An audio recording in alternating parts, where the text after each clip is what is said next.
Alors, bienvenue à cette conférence sur le cycle Pensons Design, qui est donc rendu possible grâce au soutien du Grand Chalon et de la région Bourgogne-Franche-Comté. Aujourd'hui, on va parler donc de design thinking en présence de Valérie Ballereau, qui est enseignante-chercheuse en entrepreneuriat à l'école de commerce Burgundy School of Business, et Mélanie Membré, qui est fondatrice de Va Ouvert, la première plateforme d'hébergement éco-responsable de France. Donc cet événement, comme vous le savez, est organisé par Nicéphore, le pôle d'ingénierie numérique du Grand Chalon. Nous avons pour principale mission d'accompagner les entreprises industrielles dans leur transformation numérique et les porteurs de projets dans leur développement. Nous avons donc défini comme objectif pour ces conférences de vous informer, vous sensibiliser au design sous toutes ses formes. Vous pouvez par exemple retrouver sur notre chaîne YouTube la dernière conférence qui a eu lieu donc en septembre dernier sur le design d'interface. Pour information, donc, vous pouvez effectivement nous faire part de vos questions, de votre partage d'expérience en utilisant le chat. Tout au long de la conférence, n'hésitez pas. Et puis, Coralie transmettra les informations à nos intervenantes. Alors, tout d'abord, au niveau donc des prochains événements de Nicéphore Cité, vous pouvez déjà noter dans vos agendas et vous recevrez prochainement les invitations. La prochaine masterclass aura lieu donc vendredi 11 juin sur les solutions pour éviter la rupture de trésorerie de votre entreprise. Et puis le 15 juin, en partenariat avec les docs numériques, nous accueillons donc un événement French Tech Central pour découvrir les bons réflexes concernant la propriété intellectuelle et donc l'accompagnement de l'INPI dans ce domaine. Avant de donner la parole à nos intervenantes, je vais vous présenter en quelques mots, pour ceux qui ne connaissent pas encore, le projet de l'usinerie, qui est en cours de finalisation donc à Chalon-sur-Saône. C'est donc un lieu d'innovation qui est dédié à la transformation numérique des entreprises et l'industrie 4.0. L'usinerie proposera aux entreprises industrielles un accompagnement et une expertise clé en main pour s'approprier et mettre en œuvre les briques technologiques, numériques et digitales de l'industrie du futur. Et tout cela en partenariat avec différents acteurs, dont l'ENSAM, le CNAM, qui sont hébergés dans ce lieu. Donc, début 2022, ce lieu de 4000 m² aura pour mission d'informer, accompagner, mettre en réseau et former les entreprises industrielles, et ce, afin de renforcer leur compétitivité et l'attractivité du territoire. Une offre de service est en cours de création qui proposera aux entreprises donc de les accompagner tout au long de leur projet Industrie 4.0, que ce soit donc du diagnostic, développement du cahier des charges, recherche des prestataires, réalisation du projet en passant par l'ingénierie financière. Et dès aujourd'hui, n'hésitez surtout pas à contacter déjà l'équipe de Nicéphore Cité pour avancer dans vos projets. Je vais donc maintenant donner la parole à nos intervenantes, mais avant, je remercie Coralie de l'équipe de Nicéphore Cité qui nous permet d'être réunies aujourd'hui, puisqu'elle s'occupe toujours de l'organisation et de tout l'aspect technique de nos rendez-vous. Donc, nous accueillons aujourd'hui Valérie Ballereau, qui est directeur en gestion, spécialité entrepreneuriat et management des PME, donc Burgundy School of Business, qui va donc nous partager son expertise du design thinking en expliquant ce que c'est, en nous donnant des champs d'application. Et nous allons donc commencer avec Mélanie Membré, qui est fondatrice de Va Ouvert, qui, elle, va nous témoigner sur la démarche design thinking qu'elle a pu mettre en place et qu'elle utilise toujours dans sa société. Mélanie, je te donne la parole.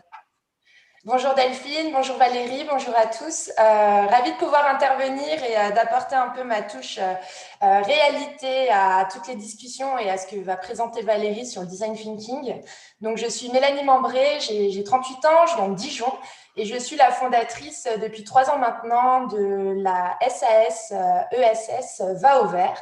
Donc, Va Ouvert est une plateforme de réservation d'hébergement touristique écologique en France. Comme vous le comprenez, donc on est dans l'innovation, on est les pionniers, donc ça n'existait pas avant et c'est pour ça que la démarche vraiment orientée utilisateur final est très importante. Surtout qu'en plus, nous, on a plusieurs axes. Comme vous le comprenez, on a une plateforme d'intermédiaire, c'est-à-dire qu'on fait rencontrer une offre d'établissement avec des utilisateurs, donc des touristes. Et de là, donc c'est bien des deux côtés qu'il faut penser à fluidifier nos méthodes. Donc, notre innovation repose surtout sur notre outil de qualification et de certification de l'offre. c'est-à-dire qu'on a un éco-score, un indice bas au vert qui permet de donner un niveau d'engagement à chacun de nos établissements. On était confronté à une problématique, c'est tout un univers très complexe de labels, de chartes qu'on peut trouver dans les séjours, en tout cas dans les établissements touristiques, et il fallait bien rendre cette information un peu trop technique, la rendre un peu plus fluide, la marketer et la ramener sur le côté plaisir et utilisateur final. Donc, je me permettrai, après chaque intervention de Valérie, de vous partager un peu mon expérience, car vraiment, sur tous les points de la gestion de l'entreprise, on inclut cette démarche. Merci.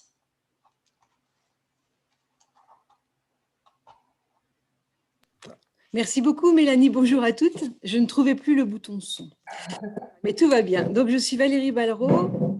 Je suis vraiment très heureuse d'être là avec vous ce matin. J'aurais vraiment préféré être en présentiel. Je tenais à le dire en introduction. Voilà, on est tous un peu au bout de ces webinaires en permanence. Néanmoins, ravie d'être là. On va essayer de rendre ça le plus dynamique et le plus actif possible pour vous parler de design thinking.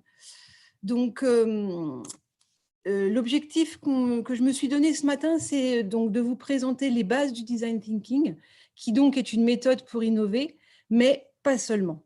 Voilà, c'est ça que j'ai envie de partager avec vous ce matin. Donc, je suis Valérie Ballereau, professeure à Burgundy School of Business à Dijon. Donc, j'ai 3 cordes à mon arc. Vous avez toutes les informations là, mais ce que je veux que vous reteniez, c'est qu'en enseignement, je suis membre de The Entrepreneurial Garden, qui est notre équipe d'entrepreneuriat et d'innovation ici à BSB. Donc, on a un lieu dédié à l'innovation et à la créativité, un campus indépendant juste de l'autre côté de la rue par rapport au campus principal, mais vraiment conçu pour générer la créativité chez nos étudiants et leur capacité d'entreprendre. Voilà, moi j'enseigne différents cours, et particulièrement le leadership et donc le design thinking, le creative problem solving, je vais y revenir. Je suis chercheur également, j'ai fait un doctorat sur les prises de décision dans les TPE-PME, donc ma passion en termes de recherche, ce sont les petites entreprises, qu'on se le dise, et donc particulièrement sur notre territoire. Enfin, ma préoccupation actuelle, c'est l'entrepreneuriat durable et responsable. Pour moi, on ne peut plus entreprendre aujourd'hui sans penser aux conséquences, pas seulement sociales et économiques, mais également environnementales. Et mon objectif de chercheur, c'est d'accompagner les entrepreneurs dans la compréhension du comment fait-on pour concilier ces 3 dimensions. Voilà. Et puis, la dernière corde à mon arc, c'est que je suis coach en intelligence collective. Donc, moi, ce qui m'intéresse, c'est la dynamique des équipes, leur cohésion et leur efficacité. Et j'utilise dans ce cadre-là l'accompagnement par le cheval. Donc, je suis équicoach certifiée au syndicat de cette profession. Si vous avez besoin de me joindre, vous avez toutes les informations dans cette slide. Alors, l'agenda de la présentation qu'on a voulu rendre le plus dynamique possible. Donc, à la fin de chaque partie, Mélanie nous fera un petit retour. Donc, soit j'ai une question à lui poser, soit elle réagira en direct et on verra ce qui se passera. Donc, une petite introduction au design thinking pour reposer un peu le sujet. La présentation de la méthode et des 5 phases. Un focus sur l'équipe, donc ça, je ne peux pas m'en empêcher. Et en plus, en design thinking, on ne peut pas faire tout seul, donc on est obligé de faire ça en équipe. Et puis, je me permettrai de vous donner ce que je pense, moi, être des facteurs clés de succès de réussite d'une démarche. Mais là, évidemment, nous échangerons avec Mélanie et vous, public présent aujourd'hui, sur cette thématique-là. Et on se garde aussi un temps à la fin pour toute autre question. Voilà. Alors, introduction au design thinking, je me suis permis de prendre des photos de notre nouveau campus à Dijon pour vous dire qu'on a travaillé, que les personnes en charge de ces bâtiments à l'école ont travaillé aussi avec une méthode de design thinking pour concevoir des lieux d'accueil de nos étudiants, leur permettant d'apprendre dans les conditions les plus optimum aujourd'hui. Alors, à l'origine, le design. Donc, je suis prof, je suis chercheur, donc je repars toujours à la définition de base. Donc, je vous ai trouvé je vous propose la définition de design, qu'on sache de quoi on parle. Le design, c'est une activité de création, souvent à vocation industrielle, mais aussi commerciale, qui peut s'orienter vers tout milieu socio, politique, scientifique et environnementaux. Le but du design, tout court, c'est d'inventer, d'améliorer ou de faciliter des usages et des processus. Voilà.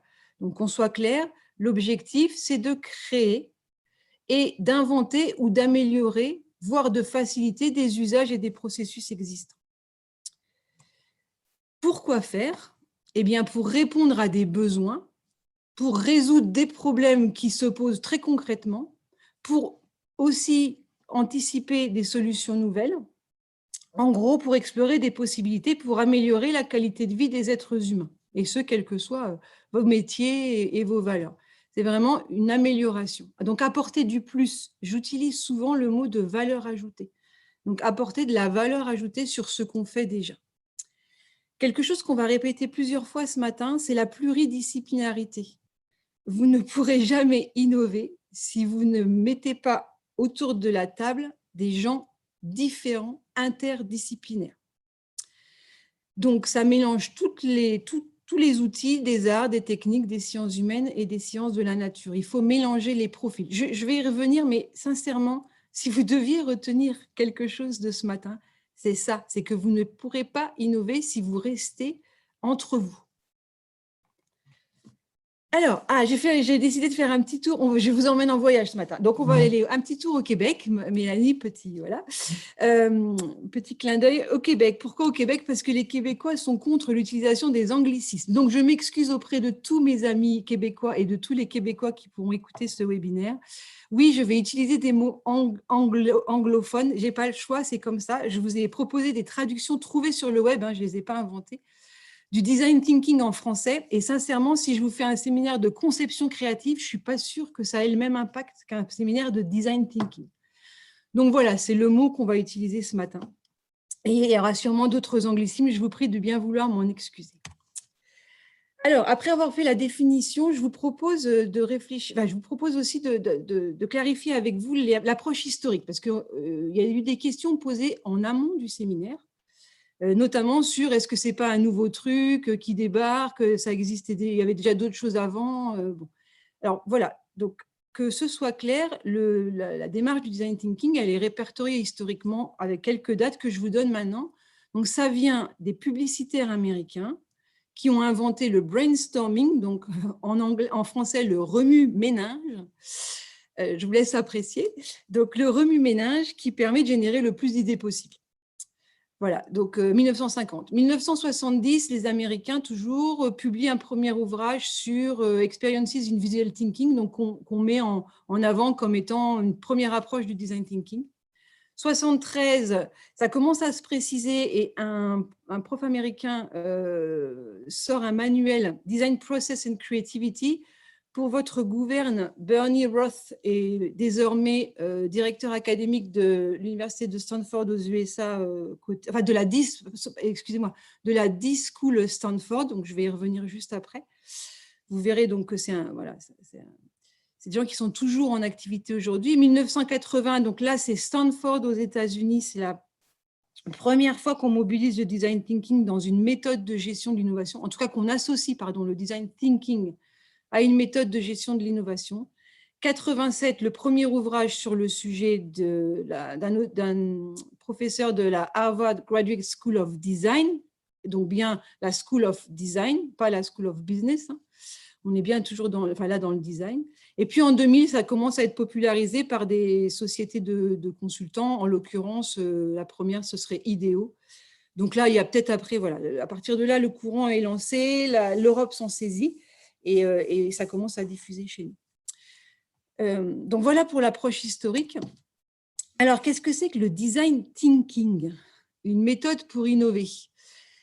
C'est un concept collaboratif de créativité qui est centré sur le client. Au départ, le design thinking, c'est vraiment l'économie de l'expérience client. Donc, c'est orienté comment faire pour proposer des solutions nouvelles à mon client. Voilà, centré sur son besoin. C'est une méthode itérative en étapes rétroactives et interdépendantes. Alors, j'ai relu plusieurs fois ce point. Je me suis dit, il y avait plein de mots savants, plein de mots hyper compliqués. Mais franchement, je n'ai pas pu trouver de synonyme plus simple parce qu'ils sont choisis vraiment pour ce qu'ils signifient. Une méthode itérative, c'est-à-dire que c'est une méthode qui n'apporte pas de solution en une seule étape.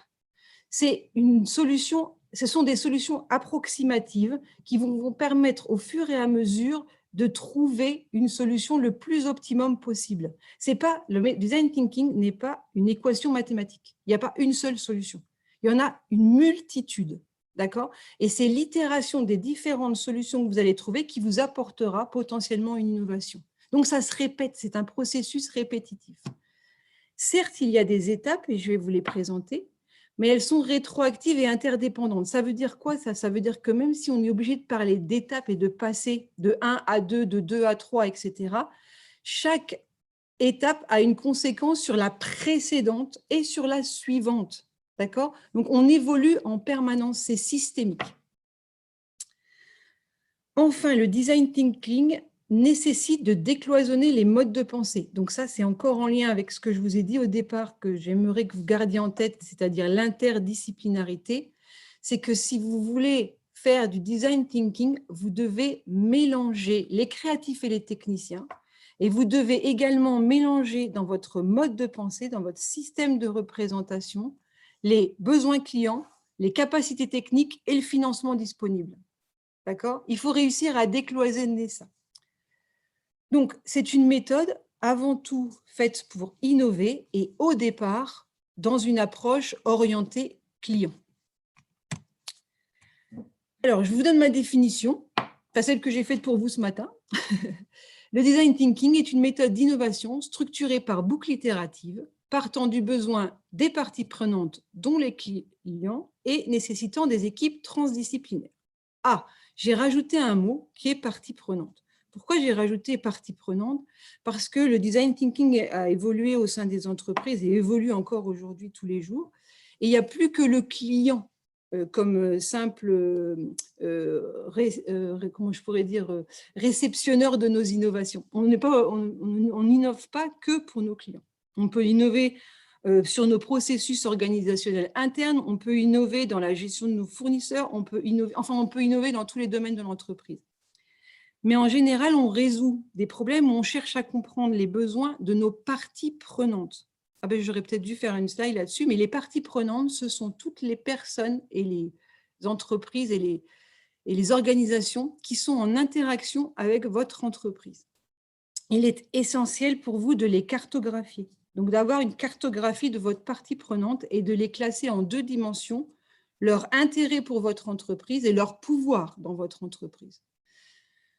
Donc, vous pouvez mobiliser le design thinking aussi pour réfléchir à des innovations répondant aux problématiques rencontrées par vos parties prenantes par rapport à votre entreprise. À BSB, donc à Burgundy School of Business, nous sommes certifiés. Donc, mon collègue Olivier Toutain a été le premier à se faire certifier à la méthode D-School Stanford, qui est donc une méthode reconnue, qui est celle que nous appliquons. Je voulais partager avec vous, à la fin, je partagerai avec vous les références, donc Stanford D-School, et puis les organismes européens qui représentent D-School en Europe. Voilà. Donc, Stanford D-School identifie 5 étapes clés que nous aborderons un petit peu plus tard. Mais Mélanie, avant de passer aux étapes clés, je voulais revenir avec toi sur cette introduction et puis avoir ton ressenti sur la migration que moi je ressens en tant que chercheur sur le design thinking orienté client vers un design thinking orienté partie prenante. Je suis tout à fait, en tout cas, tout ce que tu as présenté là en introduction, ça m'a touché, ça a résonné dans l'organisation de Va au Vert. La première étape, j'irai sur la phase de création de l'entreprise. La première année, on était très orienté justement sur l'utilisateur final, c'est-à-dire le voyageur, celui qui allait acheter du séjour éco-responsable sur notre plateforme. Et maintenant que nous sommes en début de grosse croissance, maintenant, j'intègre aussi le design thinking dans la gestion de mon entreprise. Tout simplement pour améliorer la disponibilité de l'information entre les différentes unités de l'entreprise, entre le commercial, le technique, le management ou l'agent de réservation. Et de ce fait, à chaque fois, voilà, on se pose, comme tu l'as dit tout à l'heure, on cherche la problématique, on voit qui ça touche, on fait intervenir le maximum de personnes qui rentrent dans ce moment, on va dire, ou dans ce besoin. Et de là, on réfléchit ensemble à trouver la meilleure des méthodes. Et ensuite, bien sûr, on la teste. Et si ça fonctionne ou s'il faut améliorer, on améliore. C'est ce qu'on appelle le test and learn aussi beaucoup dans les entreprises de l'innovation. Et ensuite, on applique. Merci beaucoup, Mélanie, c'est super. Je propose qu'on avance et puis on va continuer à discuter de ces éléments-là. Alors, donc par rapport tu parlais de prototyper, tester, donc on va passer au… Ah, je n'arrive plus à bouger mon slide, mais ça va venir. Voilà. Donc, on va passer aux étapes clés du design thinking. Pour Stanford School, il y en a 5. Sachez que si vous allez sur… Je souris toute seule dans ma salle parce que si vous allez sur Internet, vous allez voir qu'il y en a qui en ont 7, il y en a qui en ont 6. Il y en a qui voilà, chacun s'est approprié la démarche de design thinking et le nombre d'étapes. Stanford School en identifie 5. Moi, je vous en présente 5 ce matin, mais je vous laisserai faire vos choix entre 5, 6 ou 7. Alors, la première… Alors, on part toujours d'un problème à résoudre, ça vous vous en doutez. Le premier problème pouvant être « je veux innover ». Mais il va falloir approfondir un peu le questionnement et donc travailler sur la définition du problème. Je vais approfondir chacune de ces étapes juste après. Pardon. La deuxième étape, c'est ce qu'on appelle la phase d'empathie. Ici, l'objectif, c'est de rentrer en empathie avec ma partie prenante qui porte le problème. Ça peut être plusieurs parties prenantes, ça peut être le client, éventuellement, mais aussi d'autres parties prenantes.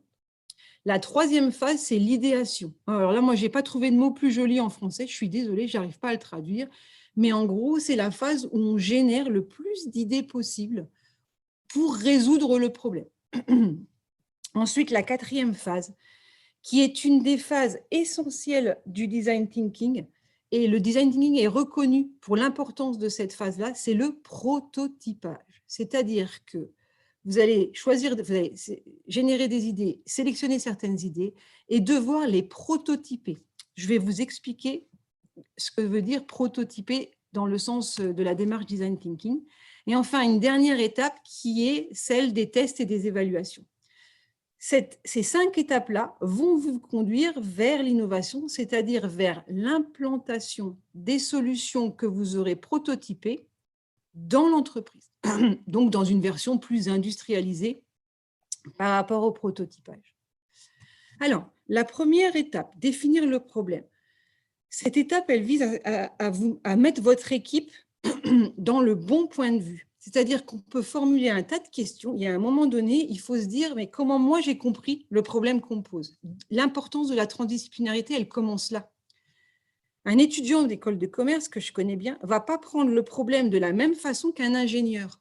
Et tant mieux, mais tant mieux, parce qu'ensemble, ils iront plus vite et puis ils seront plus forts, ils seront plus complets. Un informaticien dans votre entreprise, il ne va pas prendre le problème de la même façon que vos commerciaux. Et tant mieux qu'ils ne soient pas d'accord. Mais il faut qu'ensemble, ils arrivent à proposer une question, un problème, enfin définir le problème pour avoir la vision que l'équipe se donne, ce sur quoi ils veulent travailler. Et puis aussi pour définir ensemble en amont les critères d'évaluation de la pertinence des idées. C'est-à-dire que si le commercial il dit moi, ce qui compte, c'est que les clients ils soient contents, et puis que le technicien il dit moi, il faut absolument que ma chaîne de production elle fonctionne, eh ben, c'est 2 critères de pertinence des idées. Mais on n'en prend pas qu'un, on les prend les 2. Et ça, on le définit avant d'attaquer les phases suivantes. Donc ça, c'est la première phase, définir le problème.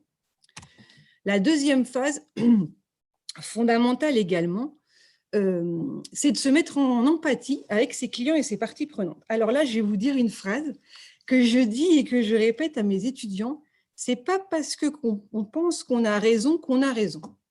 Autrement dit, c'est pas parce que vous pensez que vos clients ils veulent quelque chose qu'ils le veulent vraiment. Voilà, donc il faut sortir de cette posture-là. Même si vous avez une grande expérience, même si, par exemple, je vais prendre mon exemple, moi je suis prof depuis un certain temps, je suis sûre de savoir ce que les étudiants veulent. Eh bien, je vais vous dire, à chaque fois, je me gourre. Voilà. Donc, il faut que vous alliez les interroger, il faut que vous alliez vous mettre à leur place, il faut que vous alliez sur le terrain pour comprendre comment ça se passe. Donc, l'idée là, c'est d'aller vraiment chercher des faits sur ce que les utilisateurs ou les clients ou les parties prenantes font, pensent, ressentent et disent. Donc, il y a des outils pour ça. Je crois qu'on en discutait en off un peu avec Mélanie, mais on va en reparler. Il y a la carte d'empathie, il y a le persona, il y a des outils qui nous aident à aller collecter cette information-là. Je vous donne juste un tout petit exemple. Nous, on a un problème, les profs, c'est que les étudiants, ils n'allument pas leur caméra quand on est en cours. C'est compliqué de faire cours à des vignettes. Enfin, moi je n'ai pas appris ça. Et donc, on s'est dit, voilà, on a fait des réunions de profs et de personnes de l'école en se disant, mais pourquoi ils ne veulent pas les informaticiens, tout ça. Et en fait, on a eu plein d'idées pour essayer d'impliquer les étudiants, de leur demander d'allumer leur caméra. Et en discutant moi, je suis allée discuter avec des étudiants en direct en leur disant, mais pourquoi? La raison pour laquelle certains étudiants n'allument pas leur caméra, c'est parce que d'autres étudiants captent l'image à l'écran et la balancent sur les réseaux sociaux. Mais moi, vous voyez, jamais j'aurais imaginé ça. Voilà. Si je n'avais pas pris le temps d'aller les interroger, et tous n'ont pas le même avis, mais il y en a qui ne le font pas pour ça. Donc, si moi, je les oblige, prof, à le faire, je vais les contraindre à faire quelque chose qui est vraiment dangereux pour eux. Voilà. C'est une illustration de l'importance d'aller vraiment se mettre à la place d'eux, donc comprendre ce qu'ils pensent, pas forcément que ce qu'ils disent, ce qu'ils pensent.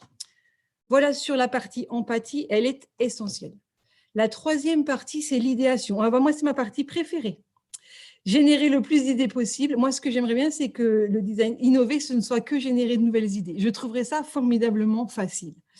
Mais voilà, c'est une phase parmi les 5 et il faut absolument faire les 5.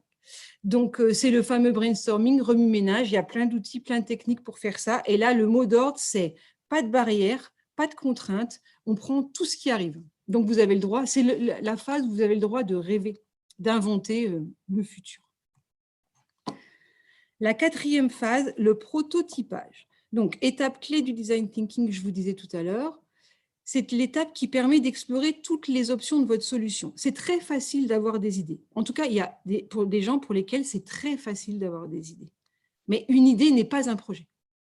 Une idée n'est pas une solution. Une idée, c'est juste une idée. D'accord? Donc, si vous voulez commencer à réfléchir à vraiment de l'innovation, il faut prototyper cette idée.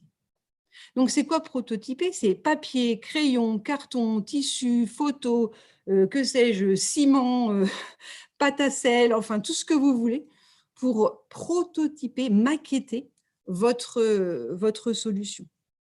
Même si c'est une solution de service, même si c'est une application informatique, prototypez-la. Ça va vous permettre de réaliser les tests, de convaincre vos parties prenantes, vos interlocuteurs, et puis d'inspirer les autres membres de l'équipe. Enfin, la dernière étape du design thinking, c'est de tester ce prototype. Donc, j'ai mis solution, mais là, j'aurais dû mettre le prototype, les prototypes que vous allez retenir. Donc, les tester vraiment sur le terrain. Donc, si c'est orienté client, avec vos clients, vraiment, pour de vrai. Nous, ici, à TEG, là, The Entrepreneurial Garden, lorsqu'on a un étudiant qui a un projet de création d'entreprise, on lui dit, revenez quand vous aurez le produit et son premier acheteur, votre premier client. Alors, votre idée, elle est super chouette. Maintenant, vous allez sur le terrain et vous revenez avec un client prêt à acheter le prototype. Et là, on peut commencer à discuter création d'entreprise. Ça vous permet d'obtenir… Valérie, j'ai une question, justement, parce que tu abordes, c'est une personne qui demande, est-ce que tu as un exemple pour prototyper une solution de service? Là, comme ça, il faudrait qu'on trouve une idée de service. Vous savez quoi, je la garde, j'y réfléchis pendant que je finis, et puis on va voir avec Mélanie si elle a une réponse à ça. Avant que tu enchaînes, parce que j'ai d'autres questions, c'est pour ça que j'en profitais, c'était juste celle-ci, c'était vraiment par rapport à ce que tu venais de dire. Je me la note. Oui, bien sûr, je l'ai tout le temps par les étudiants, je me la note. Je te laisse noter. J'ai une autre question d'une personne qui revient à l'étape 2 que tu as parlé. Donc, aller sur le terrain et interroger. Il demande à partir de combien de personnes interrogées pouvons-nous considérer qu'on a suffisamment interrogé la partie prenante et quelle différence faites-vous par rapport à une étude de marché? Ok, merci beaucoup. Je finis ça et puis je vous réponds tout de suite. Alfred, j'en ai encore d'autres. Tu veux que je te fasse à la fin? Sinon, tu me dis comment tu préfères. Oui, je finis juste ça, le 5, et puis après, on les prend. Ça marche? On fait comme ça. Donc, dernière étape, et je réponds à vos questions. Donc, le prototypage pour tester et évaluer la solution, enfin le prototype, excusez-moi, pour commencer à réfléchir à ce que pourrait être la solution. Donc, obtenir le retour utilisateur, affiner le problématique de départ. Donc là, on revient aussi sur la phase define. Et puis, éventuellement, parce que ça arrive tout le temps, recommencer le cycle à partir des difficultés rencontrées. Parce que on peut se rendre compte que notre prototype, ça ne marche pas comme on voulait. Mélanie, donc, si tu veux, ici aussi, mince. Attendez, j'ai perdu. Voilà. Je suis là. Mélanie, oui, voilà. Donc. Si je peux faire par rapport aux 5 étapes que tu as présentées. Oui, déjà, s'il te plaît, si tu pouvais faire par rapport à ça. Et puis après, on va discuter des questions. C'est juste pour vous dire, par exemple, dans l'expérience, en tout cas, de la mise en route de Va au Vert, les premières, en fait, déjà, moi, sans savoir, en fait, j'étais dans une démarche de design thinking, tout simplement parce qu'en tant que nouvelle chef d'entreprise, je répondais à une problématique que j'avais moi-même quand j'étais grande voyageuse. Et de ce fait, à chaque fois, c'était vraiment la finalité. Et j'aime bien l'étape empathie parce que c'est vraiment ça. Et pour moi, je pense qu'une démarche de design thinking, elle est validée, elle est complète quand on arrive à mettre de l'émotion dans l'utilisation de notre service auprès de notre utilisateur final. C'est-à-dire qu'on va le toucher dans le cœur et donc dans sa tête pour qu'il pense à nous la prochaine fois. Vous comprenez, tout à l'heure, j'ai vu dans la discussion qu'on parlait que j'étais un Airbnb. J'aimerais bien avoir leur force de frappe et surtout leurs finances. Mais oui, en effet, Airbnb a été un des premiers à intégrer dans le voyage ce côté design thinking et on le voit de par leur plateforme et leur application, comme elle est facile d'utilisation. Et donc, chez Va au Vert, l'idée, c'est d'arriver aussi à cette fluidité. Donc, on a intégré le design thinking en tout premier lieu lors de toute la création de la charte graphique, de l'univers, on va dire, de Va au Vert, en se mettant à la place de nos futurs clients et en se disant mais comment percuter, comment faire comprendre en tout cas nos valeurs et notre service rien que par le logo, la typo et tout l'univers qui va autour. Donc ça a été plusieurs étapes, on a fait les 5 étapes qu'ont présenté Valérie. Mais également, on l'a fait dans le marketing avec les personas. À chaque fois, là, nous, on fait des petites sessions brainstorming avec toute mon équipe où là, on fait un peu acteur studio, c'est-à-dire qu'on se met à la place d'une typologie de voyageurs pour bien comprendre. Vraiment, il y a même un moment où on est 5 minutes dans notre coin pour rentrer dans le personnage et même se donner un caractère, par exemple, impatient, plutôt coup de cœur. Et de ce fait, on peut répondre comme ça à chacun et essayer de fluidifier au maximum le parcours d'achat, on va dire, sur notre plateforme. Voilà ce que je peux dire, en tout cas, Valérie. Super. Vous m'entendez toujours, là? Oui. Ah oui, je croyais que j'avais coupé mon micro. Super. Merci beaucoup pour ton témoignage, Mélanie. Donc, voilà, tu illustres bien les différentes étapes. Et je vais reprendre les questions en précisant quand même au départ que toute démarche de design thinking dépend du problème sur lequel vous êtes. Voilà, c'est ça que je voulais dire. C'est-à-dire que je peux répondre en général pour les services, mais c'est hyper compliqué comme réponse à faire. J'aurais besoin vraiment de précision, enfin, de répondre sur un problème concret. Alors, je vais quand même essayer de faire ça. Donc, il y avait une question sur aller interroger, combien de personnes et études de marché. L'étude de marché, ça peut être une manière d'aller interroger vos clients. Le problème, l'étude de marché, elle est faite pour valider une part de marché, donc avec un produit existant. Ce n'est pas l'objectif de l'empathie. L'empathie, c'est de se mettre en empathie avec le client qui n'a pas encore le produit. Donc, on ne peut pas faire une étude de marché à ce niveau-là, parce qu'on n'a pas encore de prototype. Le nombre de personnes, c'est très, très difficile à répondre à cette question. Plusieurs, j'aurais envie de dire, ça c'est sûr. Alors, je vais vous répondre en chercheur. Quand on fait de la recherche qualitative, donc pas quantitative, qualitative, ce qui nous intéresse, c'est d'avoir un échantillon le plus divers possible, le plus différent possible à tous les points de vue, à tous les critères. Donc, par exemple, si je prends Mélanie, elle parlait d'un certain type de touristes. Il faudrait qu'elle arrive à identifier le plus de diversité dans ses touristes et qu'elle a interrogé chacune des typologies qu'elle a interrogées. Autre solution, identifiez vos personas, donc vos clients types, vos parties prenantes types, et allez les interroger. Voilà. Bon, je pourrais prendre beaucoup plus de temps sur ça, mais c'est une excellente question et ce n'est pas du quantitatif, ça c'est sûr et certain. Et je répète la différence avec une étude de marché. L'étude de marché, c'est pour avoir la part de marché de votre produit existant. Là, vous travaillez sur quelque chose qui n'existe pas encore. En phase empathie, il n'y a pas de produit. Donc, vous n'avez pas de produit à présenter. Vous allez chercher ce que le client pense. Ça, c'était pour la première.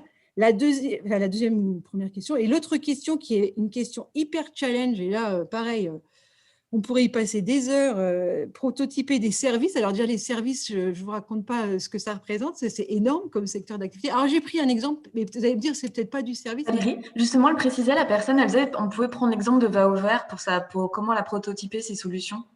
Si tu as besoin d'un exemple concret, par exemple. Ah d'accord, ok. Mélanie, tu veux te prêter à cet exercice délicat?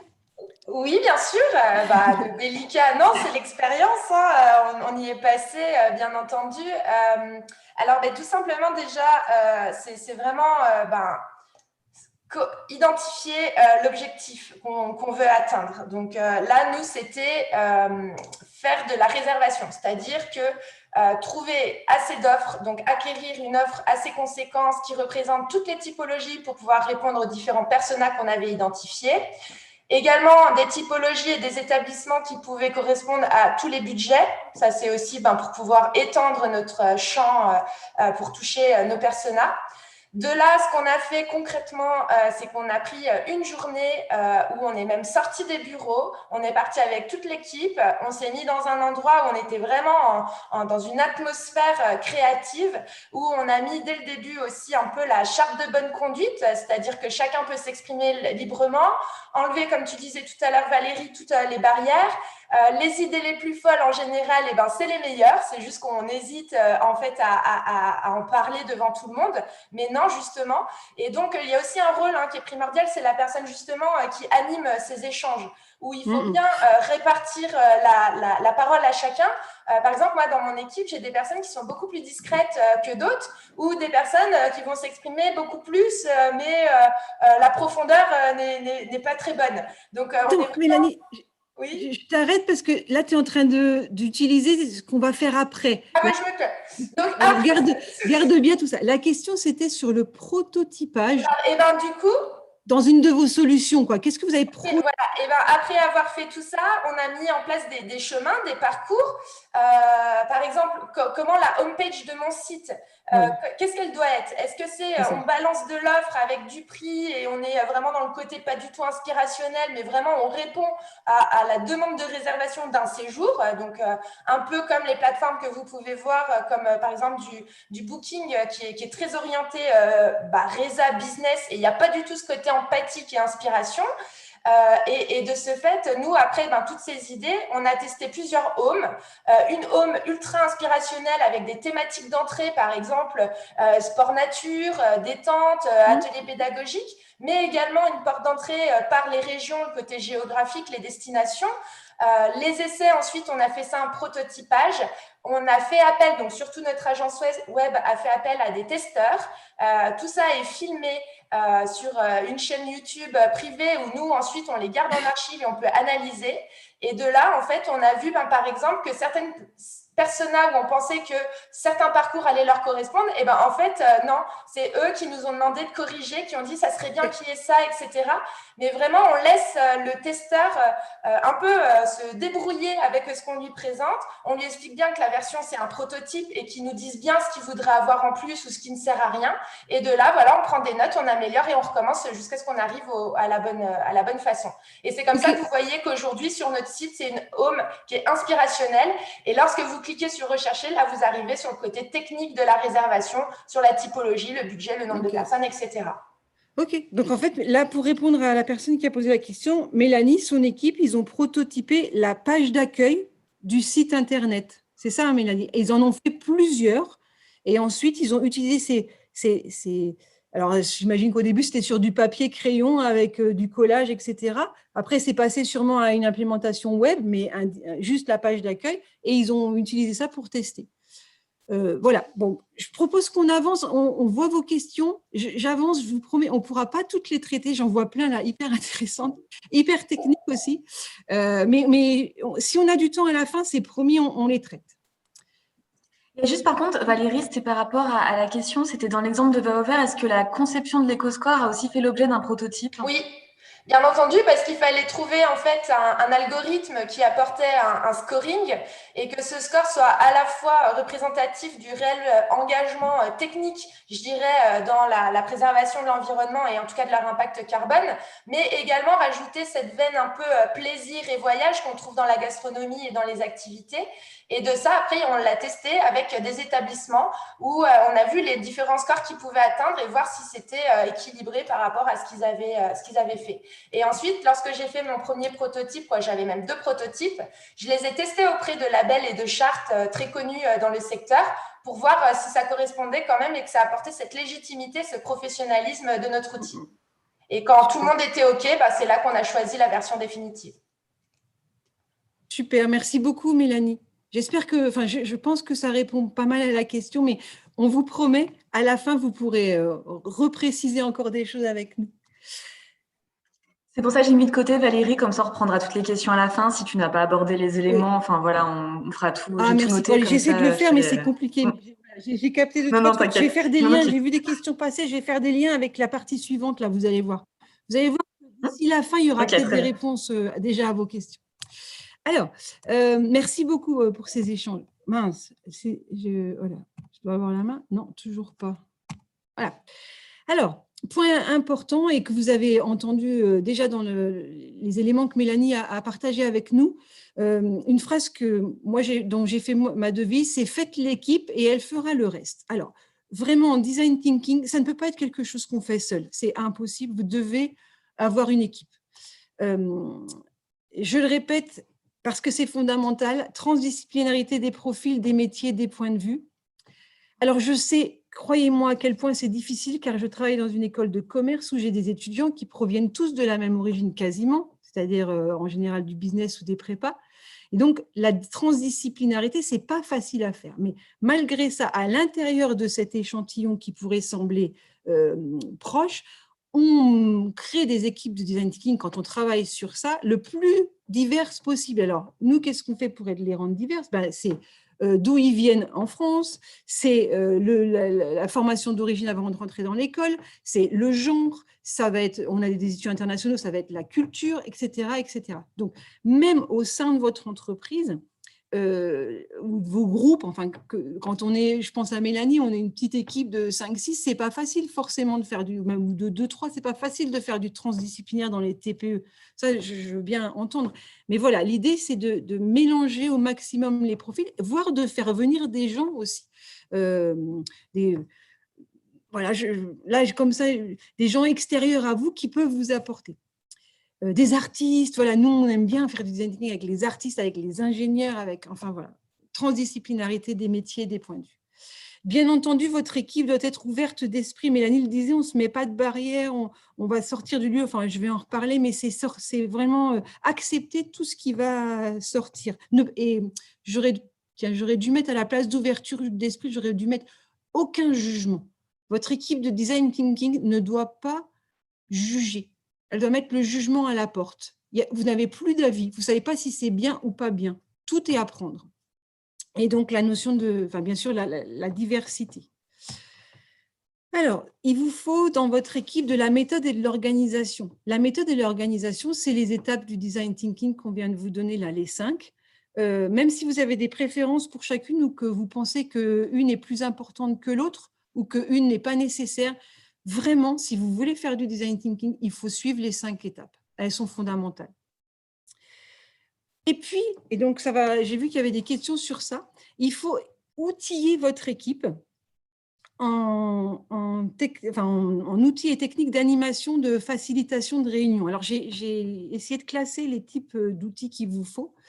des outils de résolution de problèmes, donc d'animation de réunions autour de la solution de problèmes, donc co-développement, creative problem solving, enfin, il existe plein de choses sur le marché, et puis même, vous trouverez ça sur Internet très facilement. Des outils de dynamisation et de cohésion, c'est-à-dire il faut que votre équipe elle apprenne à travailler ensemble, elle développe des pratiques, des coutumes, des règles communes. Il faut aussi savoir gérer l'énergie de votre équipe dans les journées ou dans les séminaires de design thinking. Donc ça se travaille. Il vous faut des outils de créativité. Donc là, il y a bien sûr le processus créatif qui est la base avec convergence-divergence, convergence-divergence, et puis enchaîner les séquences. Et puis, il vous faut aussi des outils d'analyse. Donc, la cartographie des parties prenantes, la hiérarchisation, la carte d'empathie qui vous permet d'analyser ce que vos clients pensent et ressentent. Enfin, il y a les personas, il y a plein d'outils d'analyse que vous pouvez utiliser et donc vous devez équiper votre équipe de design thinking. Le lieu, c'est pour ça, Mélanie, que je t'ai arrêtée. Ah évidemment, il vous faut un lieu spécial. Il vous faut un lieu un peu hors du commun pour permettre à l'équipe de design thinking de sortir du cadre. C'est ça l'idée. Si vous voulez qu'ils inventent des solutions nouvelles, il faut qu'ils puissent sortir du cadre dans lequel ils ont l'habitude d'être. Donc, Mélanie l'a dit, mais elle va nous le raconter. Il lui est arrivé de faire des séminaires de design thinking à l'extérieur de l'entreprise. Ce n'est pas toujours facile parce que ça a un coût, mais ça peut être dans l'entreprise de trouver un lieu qui d'habitude n'est pas du tout dédié aux réunions et que vous utilisez pour les séminaires de design thinking. Dans ce lieu, il vous faut des ressources physiques pour créer et prototyper. Il vous faut des feuilles, des crayons, des magazines, des Legos, il vous faut du papier, il vous faut du tissu, il vous faut de la pâte à sel, il vous faut des tableaux blancs pour écrire au mur, il vous faut du papier de toutes les couleurs. Enfin, il faut des ressources physiques dans votre lieu dédié au design thinking pour que les gens utilisent pas seulement leur tête, mais aussi leurs mains. Alors, je vous ai proposé une petite visite guidée. Je vais vous montrer...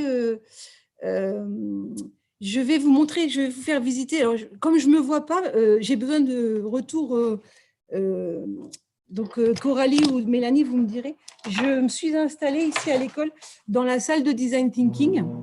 Attends, je vais quand même essayer de me voir. Ce sera plus simple. Et donc, je vais vous montrer. Alors, attendez une petite seconde. Il faut que j'enlève. Coralie, j'ai besoin de toi, excusez-moi. Comment je fais pour enlever mon fond d'écran? Normalement, quand tu es dans la partie vidéo, quand la petite flèche à côté de vidéo, normalement, c'est là où tu as tes fonds. Ah, pardon, excusez-moi. Hop, donc, je suis dans une salle ici de design thinking de l'école. Pardon pour les mots, vous risquez d'avoir un peu le mal de mer, mais néanmoins, voilà que vous voyez. Donc, c'est une salle de classe presque classique. Donc, vous avez des tables qui bougent, des chaises. Et puis, vous avez, je ne sais pas si vous voyez, voilà, vous avez partout, là, des petits meubles dans lesquels vous avez du matériel, comme je vous disais, donc des tableaux blancs. Là, derrière moi, voilà, un autre... alors, vous ne voyez pas, mais il y a des bouchons de bouteilles, il y a du papier, des crayons, il y a de la pâte à modeler, il y a des Legos, il y a du tissu. Vous avez des écrans, vous avez des tableaux blancs partout, vous avez des crayons, des feutres, et vous avez aussi, je ne sais pas si vous voyez là, voilà, vous avez aussi des fat boys pour que les gens puissent s'installer autrement que assis sur une chaise et des tables. Vous le voyez, c'est des tables en hauteur. Ça bouge, ça se déplace, ça s'emmène partout, ça se sort aussi de la pièce. Donc voilà, c'est un exemple, il y en existe des tas, mais c'est un exemple de salle de design thinking. Cette salle, elle est vraiment exclusivement réservée pour nous au design thinking et à la créativité. Mélanie, tu voulais nous parler de ton lieu à toi, comment vous faites quand vous décidez de faire du design thinking? Est-ce que vous restez dans l'entreprise? Comment vous faites? Il y a eu différents essais. On a fait, nous, bien sûr, notre endroit favori, c'est dans la nature. Hein, donc, ça, c'est uniquement quand il fait bon, à Dijon. Et sinon, on a un petit lieu qu'on adore, qui est le Café Mco, qui est un café solidaire de notre quartier et qui met à disposition comme ça des endroits où on peut être un peu en mode un peu cocoon entre nous, avec voilà, des gros poufs par terre, on peut se mettre voilà, de différentes manières. Et ensuite, comme tu l'as dit, on a un paperboard, donc de quoi écrire, et chacun a des feuilles en plus pour s'exprimer. Et je voulais revenir tout à l'heure sur ce que tu disais sur la pluralité des gens qui doivent être Oui. c'est vrai que moi, un petit retour d'expérience, je pensais que c'était de la perte de temps parce qu'on est beaucoup à la recherche de la performance quand on est dans une création d'entreprise. Et de ce fait, au début, je rechignais un peu à mettre une journée entière dans mon équipe, à passer un bon moment, à faire des folies créatives, etc. Et en fait, quand par exemple, j'ai intégré tout ce qui est technicien de développement web présent dans ces moments de brainstorming, quand on partait dans une idée qui était peut-être un peu trop folle, ou en tout cas, on n'identifiait pas que ça allait coûter extrêmement cher de le développer, de le mettre en forme sur le site, et au final, on a gagné vachement de temps. On a évité une fausse route, on a tout de suite eu l'avis, tout le monde, toute l'équipe entière, malgré leur spécificité, leur expertise, ont compris le métier du développeur. Et du coup, comme ça permet aussi de fédérer tout le monde autour du projet. Super. Merci beaucoup pour ce témoignage. Très intéressant. J'adore vos lieux pour faire du design thinking. Alors, donc, dernière partie de cette présentation. Coralie, est-ce que tu as des questions, toi, enfin, de la salle J'ai pas forcément j'en ai une pour cette partie, mais après, j'en ai celle de tout à l'heure. Alors, je sais pas comment tu préfères qu'on Je vais le faire procède, après. Je voudrais finir et puis je les prendrai à la fin.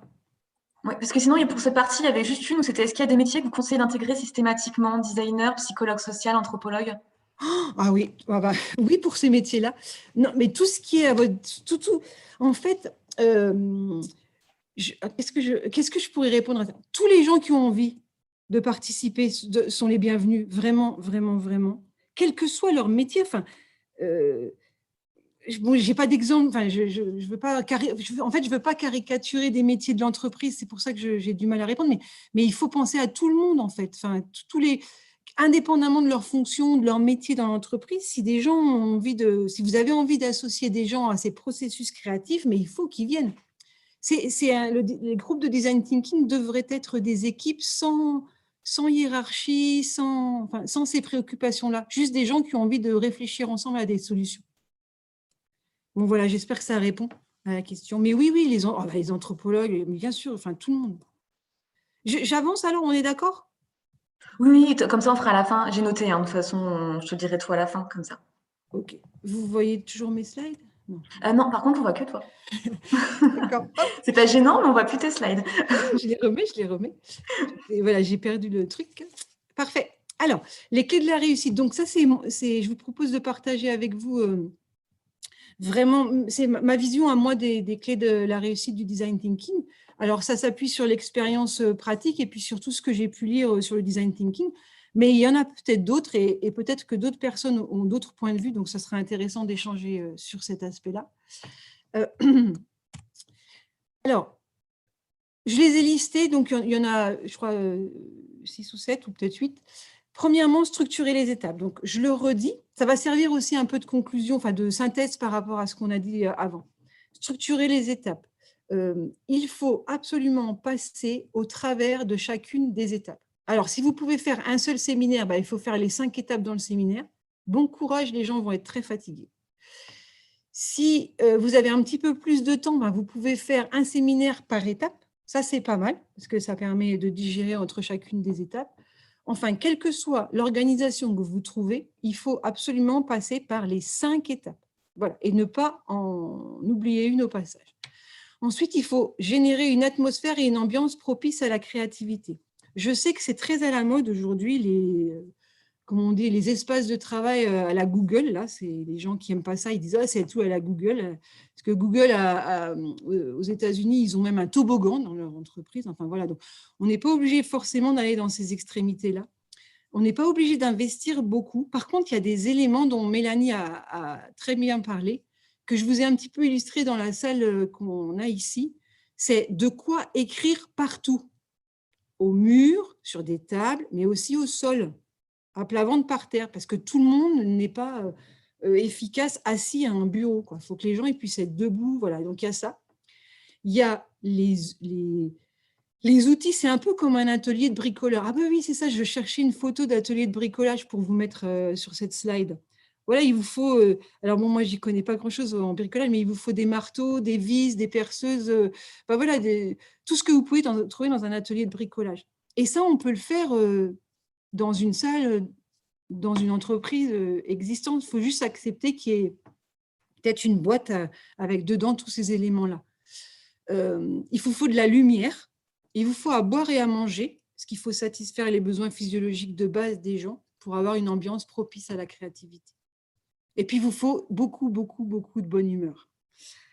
Ensuite, sortir du cadre et de sa zone de confort. Alors, ça passe physiquement par, effectivement, éventuellement sortir de ces lieux habituels dans lesquels vous êtes, où est votre équipe. Donc, comme le disait Mélanie, aller à l'extérieur, dehors, aller dans des cafés, dans des salles de spectacle, utiliser les théâtres, je ne sais pas, des partenariats avec les théâtres, des partenariats avec, enfin, tout ce que vous pouvez imaginer. Mais c'est aussi un état d'esprit de sortir du cadre et de sa zone de confort, c'est-à-dire c'est accepter d'être bousculé et puis de ne pas faire comme d'habitude. D'où le mélange des métiers et de l'oubli de la hiérarchie. Et ne pas brider la créativité. Je vous donne un petit truc et astuce, dans les trucs et astuces, plutôt que le traditionnel « oui, tu as raison, mais moi, je pense autrement », vous bannissez ça, c'est interdit, et vous obligez vos collaborateurs à utiliser le « oui, c'est super ce que tu penses, et moi, je pense ça aussi ». Vous allez voir que tout de suite, ça va modifier l'état d'esprit général. Donc, le « oui et » à la place du « oui, mais ». Les 4 dernières petites clés que je peux vous partager avec vous, c'est vraiment l'importance du prototypage. Donc là, je reviens sur mes outils et mes ressources physiques. Nous, on ramasse avec les collègues tout ce qu'on trouve partout où on va. Donc, vous savez, dans les plateaux repas, il reste toujours des trucs à la fin des plateaux repas. Ben, on les prend, non utilisés, bien sûr. On les prend parce qu'on ne sait pas ce qu'on peut faire avec une fourchette en carton. Vous savez de quoi sont capables les gens avec une fourchette en carton. Les sacs, les bouchons, je vous dis, on a des boîtes de… Voilà, on récupère tout pour que les… Donc, nous, c'est beaucoup des étudiants, mais on travaille aussi avec des entreprises pour que les salariés des entreprises qui viennent ici… Moi, j'avais un séminaire hier ici, pour que les gens puissent prototyper. Donc, hier, par exemple, j'ai été chercher… J'ai beaucoup de magazines ici, je suis allée en chercher d'autres et j'ai donné papier, crayon… Non, papier… donc, magazine, ciseaux et colle aux personnes en leur demandant de prototyper une de journal. Bon, voilà, c'est un exemple que je vous donne là. Pratiquer la méthode des essais et des erreurs. Alors, ça, c'est compliqué. C'est compliqué avec les étudiants. Je trouve que c'est moins compliqué avec les salariés en entreprise. Tant mieux, tant mieux, tant mieux. Mais c'est accepter que je ne vais pas trouver la solution. C'est accepter que le prototype que je vais faire, ou l'idée que je vais avoir, elle sera partenue ou mon prototype, il ne va pas marcher. Et c'est accepter que ça, c'est vraiment important de se tromper. Parce que c'est là qu'on progresse, c'est là qu'on apprend. Donc, nous, on appelle ça la méthode des essais et erreurs. Et voilà, franchement, il faut la pratiquer, il faut qu'elle soit acceptée et que se tromper est vraiment quelque chose de très positif. Avant-dernier truc et astuce, c'est entrer en empathie avec vos parties prenantes. Donc là, je pense que vous avez bien saisi cette dimension-là, mais je le répète, le design thinking ne peut pas fonctionner si vous pensez savoir ce que vos parties prenantes attendent de vous ou attendent de votre produit ou de votre service. Il faut vraiment vous mettre en empathie avec eux. C'est-à-dire il faut comprendre ce qu'ils ressentent. Donc, il n'y a pas d'autre choix que d'aller sur le terrain pour les observer. Donc, Mélanie le disait, on est sorti de va au vert. C'est vraiment nécessaire. Il n'y a pas une phase d'empathie du design thinking à l'école où nous n'envoyons pas les étudiants ou les gens sur le terrain. Mais quand je dis sur le terrain, c'est ouvrir la porte et sortir de la salle. Vous voyez, concrètement. Ce n'est pas juste dans ma tête, oh oui, non, c'est vraiment y aller. Donc, voilà pour moi les trucs et astuces, donc les clés de la réussite d'une démarche de design thinking dans l'entreprise. Je voudrais avant de laisser la parole à Mélanie, terminer sur l'utilité et l'intérêt de la méthode également en pédagogie. Donc, nous, on l'utilise en méthode pédagogique, en fait, pour apprendre aux étudiants à réfléchir, à sortir du cadre, à pratiquer leur esprit critique, à analyser des situations particulières. Elle est très claire, structurée, et ça fonctionne vraiment bien. Nous, maintenant, ça fait, je sais pas, une dizaine d'années qu'on utilise ça quasiment chaque année dans plusieurs cours. Les 5 étapes sont très pratiques à mettre en œuvre. Elles vous structurent vraiment un cours ou une intervention. Et ça permet de développer des compétences essentielles. L'objectif en pédagogie, c'est de développer les compétences des personnes, enfin en pédagogie ou en formation en général, et ça permet de développer des compétences. Alors, je vous en ai listé quelques-unes. Il y en a sûrement plus. En tout cas, c'est celle qui, pour moi, me semble essentielle avec la méthode de design thinking. C'est la capacité des gens à comprendre et à développer leurs compétences à résoudre des problèmes de manière créative. Il n'y a pas qu'une seule solution et il y a des méthodes pour résoudre des problèmes. À augmenter leur capacité d'innovation. Et ça vient par l'habitude de sortir du cadre. L'habitude de travailler sa capacité à sortir du cadre. Donc, autrement dit, si je prends un vocabulaire de coach, là, pour le coup, c'est faire un pas de recul, prendre du recul par rapport à ce qu'on fait.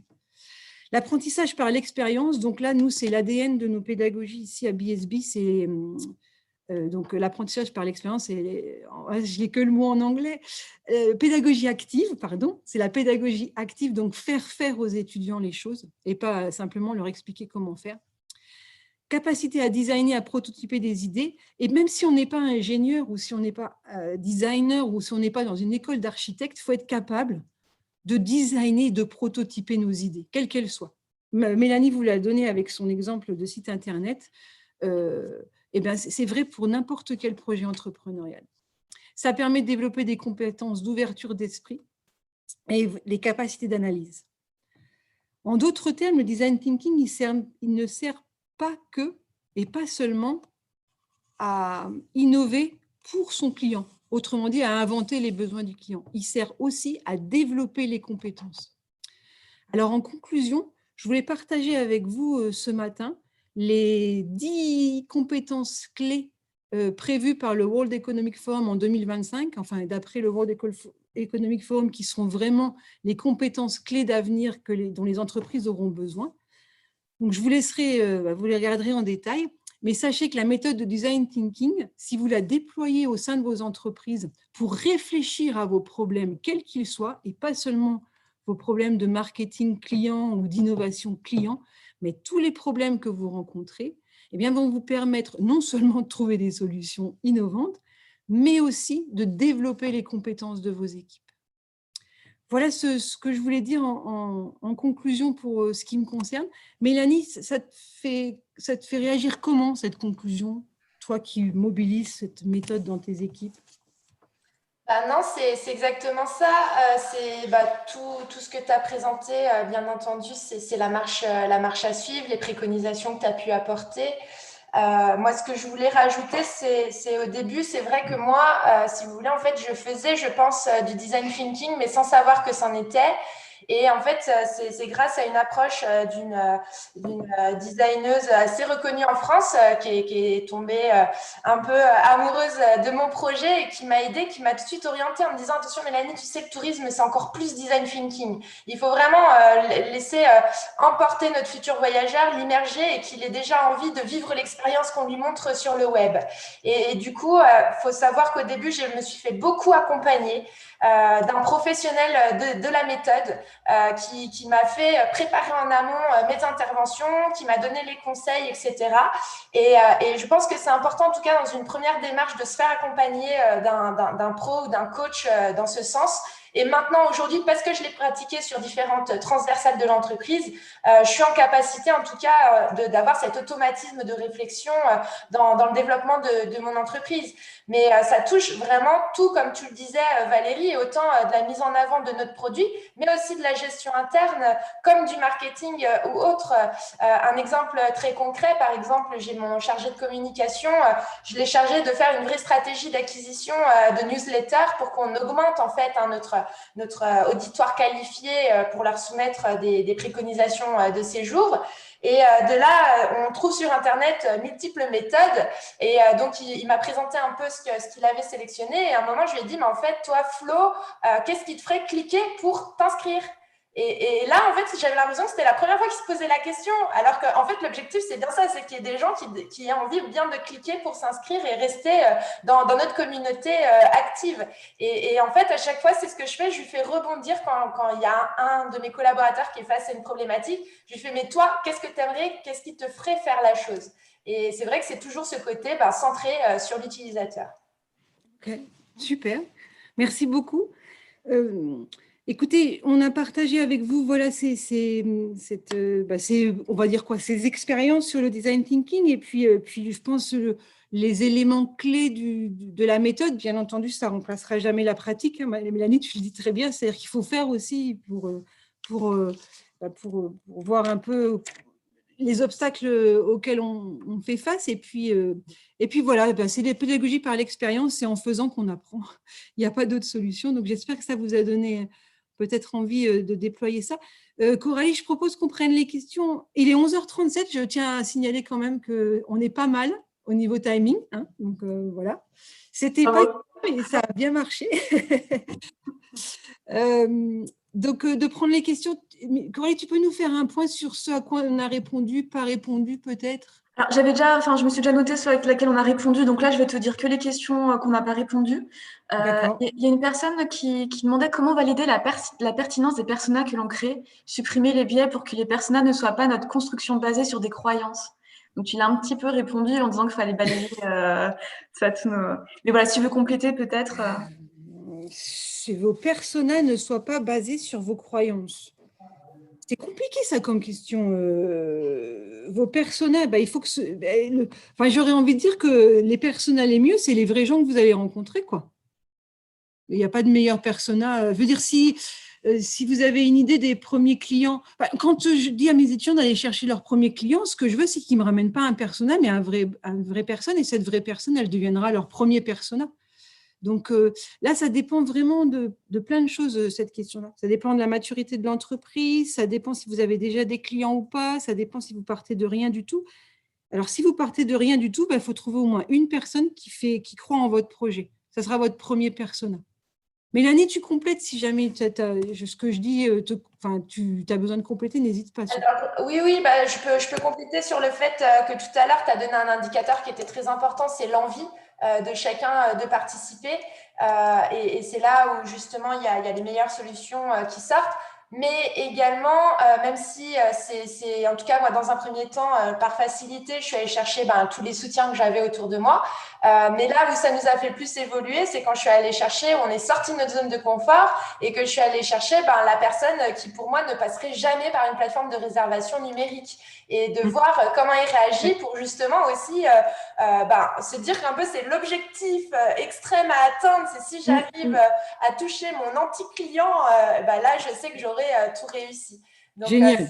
Je pense que c'est ce que tu disais tout à l'heure par les différentes étapes, on n'a pas la solution en une fois, c'est de faire confronter à chaque fois les idées, les résultats et de faire évoluer le tout. Génial. Et votre premier personnage, ça peut être votre grand-mère ou votre petit frère aussi. Ils sont pas mal en général. Alors, ils aiment bien votre produit, mais néanmoins, il n'y a quand même pas beaucoup de produits ou de services qui ne s'adressent pas à quelqu'un de notre famille, soit pour ce qu'il est en tant que personne, soit par sa fonction. Donc, et du coup, ce n'est pas des biais et des croyances, là. C'est les premiers gens à qui vous en parlez. Et puis après, vous créerez d'autres personnes. Voilà, écoutez, moi, je peux en parler des heures, donc je veux bien aider la personne à trouver ses personas sans biais. C'est une excellente question. Vas-y, je te laisse, Coralie, parce que Oui, alors, donc là, il y a une autre question, c'est par rapport à l'étape 3, quand tu parlais d'idéation, vous dites que c'est générer le plus d'idées possible, donc cela signifie plutôt un brainstorming, enfin une unité égale brainstorming. Ah oui, oui, intéressant. D'ailleurs, ça me fait penser qu'il y avait une question en amont, Coralie, que tu m'avais posée. C'était la différence entre design thinking et mind mapping. Quelqu'un Oui. avait posé cette question. Ça va me permettre d'y répondre. Générer le plus d'idées possible, oui. Vous pouvez utiliser la technique du brainstorming, mais il y a plein d'autres techniques pour générer des idées. Mais effectivement, c'est ça. C'est l'objectif. Il y a, par exemple, il y a la technique de Disney pour générer des idées. Il y a le et si demain il y avait plus, je sais pas comment, et si demain il y avait plus de chaises, comment on ferait? Voilà. Enfin, il y a plein de techniques comme ça pour générer le plus d'idées possible. Alors, j'ai une autre question. Alors, est-ce que présenter un prototype très moche bricolé ne peut pas nous induire en erreur par rapport aux avis usagers clients? Ah, c'est super comme question. Oui, c'est une super question. Alors, moi, je vais pas répondre forcément directement parce que c'est très complexe. Moi, je me dis, avant de fabriquer une solution super moderne qui m'a coûté beaucoup d'argent, je préfère que mon truc un peu pourri, il m'ait permis de tester la vie de mes clients. Mais voilà, c'est subjectif.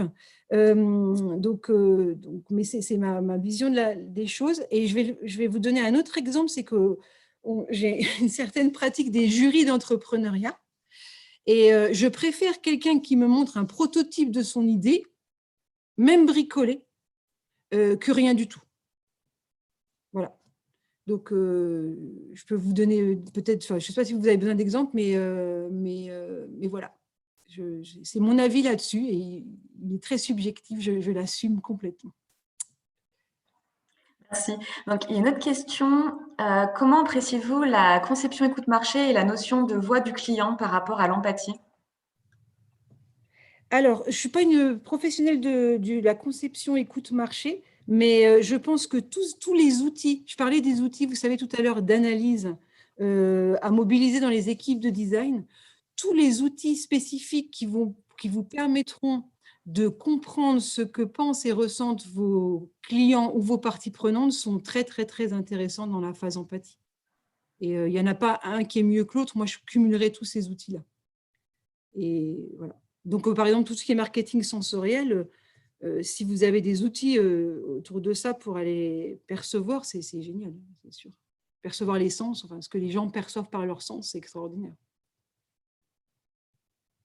Ça m'évoque quelque chose, mais je partagerai ça plus tard. Je t'en prie, Coralie. Pour continuer sur la partie empathie, j'ai une autre question. C'est pourriez-vous développer en quelques mots la carte d'empathie? Ah ben non, mais je ne vais pas la développer, je vais vous la donner. Alors c'est facile, il suffit que vous alliez sur n'importe quel moteur de recherche, vous tapez sur carte d'empathie, vous faites image, et là vous allez avoir une tonne de cartes d'empathie avec comment les remplir. Voilà. Donc vous avez quelles questions vous posez, etc. Je peux vous montrer ma recherche. Je ne sais pas, est-ce que je peux partager un lien dans la conversation? Ah oui, dans le chat, tu peux mettre un lien. Ah non, Attendez, je vais partager mon écran. Il faut juste bien mettre à tous les panélistes et participants. Tout le monde voit. Je vais partager, si vous voyez là. Voilà.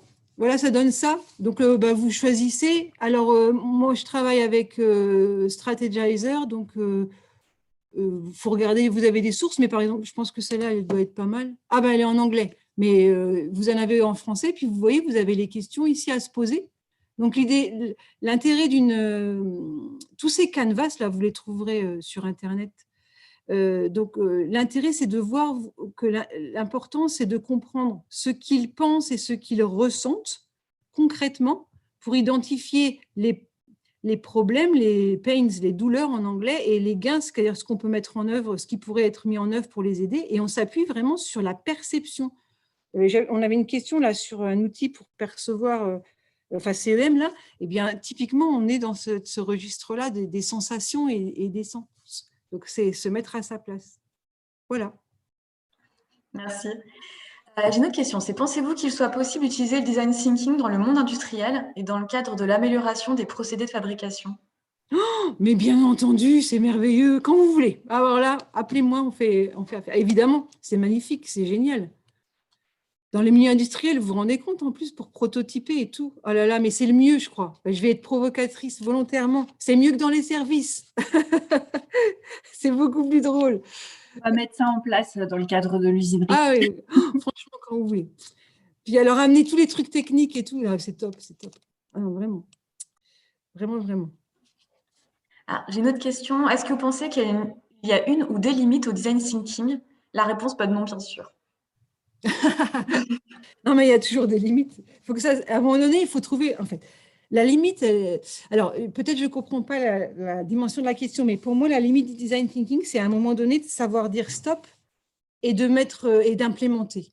C'est-à-dire que on peut boucler le design thinking en permanence pour trouver la solution idéale. Alors, je le répète, il n'existe pas de solution idéale à l'issue d'un séminaire ou même de plusieurs séminaires de design thinking. La solution idéale, elle n'arrivera que lorsque vous aurez testé, retesté et retesté. Et puis, enfin là, je parle, mais je pense que les entrepreneurs pourraient témoigner beaucoup mieux que moi. Mais si on avait la solution parfaite, il n'y aurait plus d'innovation. Or, toutes les entreprises n'ont qu'un objectif, c'est d'innover, toujours. On peut toujours mieux faire. Donc, les limites du design thinking, c'est à un moment donné de dire, OK, maintenant, on choisit et on met en œuvre. Et je pense qu'il y a des temps pour réfléchir aux innovations et il y a des temps pour les implémenter. Et on peut pas, faut faire attention de ne pas être toujours en train de chercher à innover sans mettre en œuvre, parce que sinon, on va pas, enfin, vous voyez, on perd du temps, quoi. On n'est pas efficient. Donc, voilà, moi, je dirais ça comme une première partie de la réponse. Et la deuxième partie, c'est qu'on peut transformer, donc on peut faire des séminaires de design thinking sur des problématiques et en allant jusqu'à l'implémentation, mais après, on peut développer une culture de la créativité et de l'innovation, c'est-à-dire garder, alors là, ça ne va pas être très fun ce que je raconte, mais de garder un espace comme une boîte à idées où les gens ils peuvent à tout moment exprimer des idées, des choses, oui, pour avoir une culture design thinking. Voilà, je dirais ça, on limite. Merci. Est-ce que la phase d'idéation peut se prolonger pour les parties prenantes au-delà du moment partagé en présentiel pour étoffer le contenu et être restitué à une prochaine session? Ah là là, mais oui, bien sûr, bien entendu. En fait, quand vous avez commencé à mettre en œuvre, ça revient à la limite précédente, quand vous avez commencé à mettre en œuvre les étapes du design thinking, c'est possible que ça ne s'arrête jamais, parce qu'à chaque fois, les gens, vos expériences, alors, qu'est-ce que je vais dire? Vos idéations vont vous faire repenser la carte d'empathie, vos prototypes vont vous faire repenser le problème de départ. En fait, ça ne s'arrête jamais. C'est pour ça qu'il faut, à un moment donné, il faut dire, OK, stop, on fixe ça et on essaye. Est-ce que je peux donner mon témoignage par rapport à ça? Bien sûr, bien sûr. C'est exactement ça. C'est important ce que tu disais, Valérie, tout à l'heure, c'est qu'à chaque fois aussi qu'on sort des solutions, ou en tout cas des prototypes ou des visions de réussite de notre problématique, de toute façon, après, à chaque fois, il faut la confronter aussi au financier et au temps d'application. Ça permet déjà un peu d'élaguer un peu. Et deuxièmement, tout à l'heure, vous parliez, donc il faut séquencer. Nous, c'est comme ça qu'on fait chez Va au Vert, c'est qu'on séquence. On s'arrête à un point, on développe, on fait la première partie et on garde la suite qu'on reprendra plus tard quand on sera arrivé déjà à la première étape réussie. Et deuxièmement, c'est vrai que dans l'équipe ou dans les bureaux, nous, c'est rigolo, on a des boîtes à idées un peu partout, parce qu'on le sait, bon, moi, la première, qui suis très créative, à chaque fois, j'ai un truc qui m'arrive dans la tête et 2 secondes plus tard, si je ne l'ai pas mis sur papier, je l'ai oublié. Donc, en fait, l'idée, voilà, c'est cette culture qu'on dit, à chaque fois que tu as une idée, mets-la dans la boîte à idées. Et moi, une fois par mois, je vais ouvrir cette boîte, je regarde ce qui peut être intéressant ou ce qui peut être à développer. C'est sans nom, on ne met pas les noms, c'est anonyme. Et ça, je la sors en début justement pour remettre dans l'ambiance créative de chacune de nos sessions de design thinking. Et pour garder le lien et la possibilité de s'exprimer, il y a aussi beaucoup d'outils de discussion sur des thématiques. Nous, on utilise Slack, par exemple, en interne. Et ce qui permet, quand il y a une idée ou un nouveau truc, on le pose dessus et ça permet d'archiver aussi et d'avoir un historique du développement des idées. Super. Hyper intéressant. Bravo.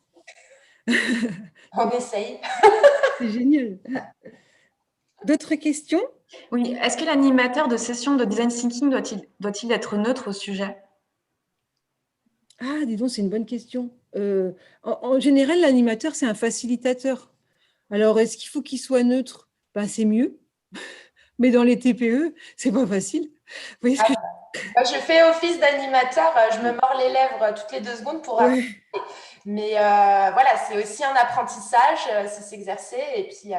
Et puis voilà, il faut juste prendre sur soi le temps d'une journée et puis se dire, c'est le moment de nos équipes. Et toi qui as toujours l'habitude de trop parler ou de donner des directives, et tu te tais. Donc, ça fait du bien aussi, en fait. Il faut le prendre comme un moment où on se repose. Ouais. Voilà, vous avez la réponse. Merci. J'ai une dernière question. Est-ce que vous arrivez à intégrer une réflexion écologique, dont vous parliez en intro business environnement, dans le processus design thinking? Oh là là là, ça c'est un sujet de recherche. Hein.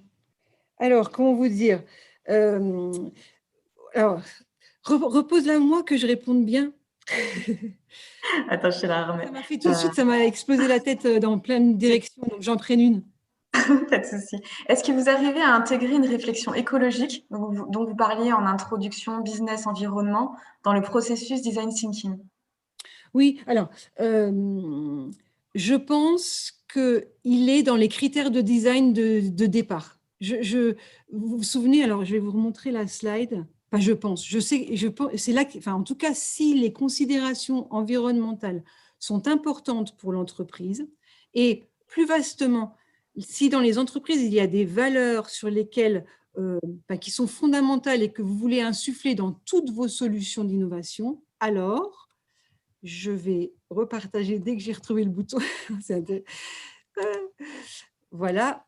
Alors, je pense que dans la phase idéation,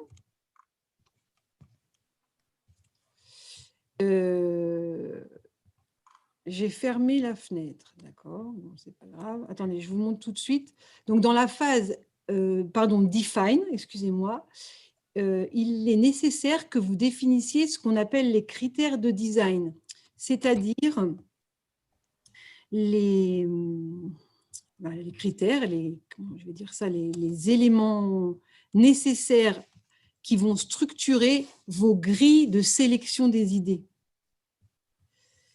Ça va là ce que je raconte? C'est ça, le référentiel d'évaluation de la pertinence des idées. Ça veut dire qu'ici, si la dimension environnementale, elle est fondamentale dans l'entreprise, alors il doit y avoir en critères de design protection de l'environnement.